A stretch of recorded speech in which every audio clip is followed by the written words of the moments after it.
I'd like to express my strong support for the Conrad-Gregg Fiscal Task Force Amendment. I want to thank Chairman Conrad and Senator Gregg for crafting a proposal that rises above petty Washington partisan bickering.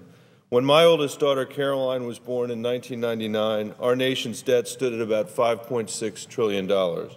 Our country welcomed her with an unpaid bill totaling $20,000, the amount every American would have to pay up in order to balance the budget. But there was reason for hope. A president was working with Congress using pay-go and discretionary spending limits and reducing our annual deficit down to virtually zero, even running a surplus in a much stronger economy than today's. 2 years later, we welcomed Caroline's younger sister, Helena, into our family. Our debt had jumped to about $5.8 trillion. She also owed about $20,000. We had a new administration with new priorities, tax cuts that weren't paid for, a prescription drug plan that was piled on the deficit, and unfunded mandates like No Child Left Behind and the war in Iraq. In 2004, we welcomed our youngest daughter, Anne.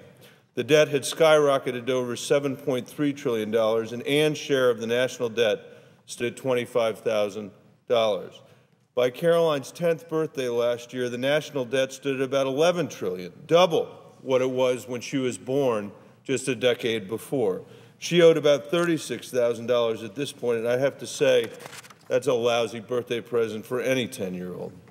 Now we've had to deal with the worst recession since the Great Depression, and necessary steps we've taken to provide middle-class and small business tax cuts and preserve jobs for police officers and teachers have contributed to the red ink. Today, our debt stands at $12 trillion. Each person owes about $40,000.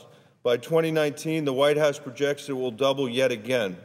If we don't come to our senses soon, Madam President, we may pass the point of no return with this unfair and vast mortgage on our children's future. The other day, I was at a house party in Denver, and I was talking about how we were passing this debt on to our kids and that they were going to have to pay it back. And Caroline was with me, and we walked outside the party, and she said, "Daddy," I said, "What?" She said, "Just to be clear, I'm not paying that back," which I think is the right attitude that she should have. We need to take care of it now. No member of this body wants my 3 daughters or any of the children in America to inherit the fiscal mess that we have caused. Yet, partisan stalemate prevents reform from even getting off the ground.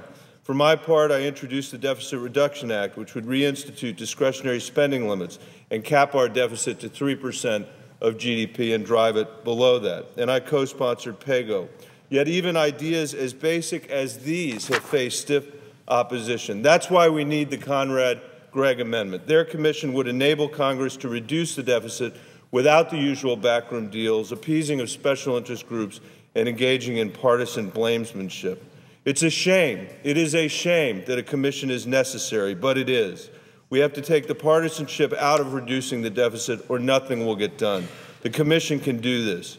Sadly, Congress left to its own devices has proven that it will not. Conrad-Gregg is a chance to make Congress live by fiscal rules, and I commend the President for his strong support of this amendment. And to my Republican and Democratic colleagues, now is our chance to show that we are all serious, that you are serious about real reform, serious about reducing our deficit. I urge my colleagues to follow Judd Gregg's lead and to follow Kent Conrad's lead. They designed this commission to allow for everyone's point of view. When I think about extending the debt limit, I cannot help but return to my daughters and all the children across the country. They have their entire lives in front of them. Most of us in this body are parents or grandparents or aunts or uncles. One way or another, we're in public service to help our kids. Let's view the Conrad-Gregg proposal through their eyes, Madam President. They're depending on us to plan for their future, to pay for our tax cuts, to restrain our spending impulses to only the most important priorities. I urge support for the Deficit Commission proposal. We need 60 senators to stand for fiscal responsibility. Let's not allow this chance for bipartisan breakthrough to pass us by. Vote yes on Conrad-Gregg. I yield the floor.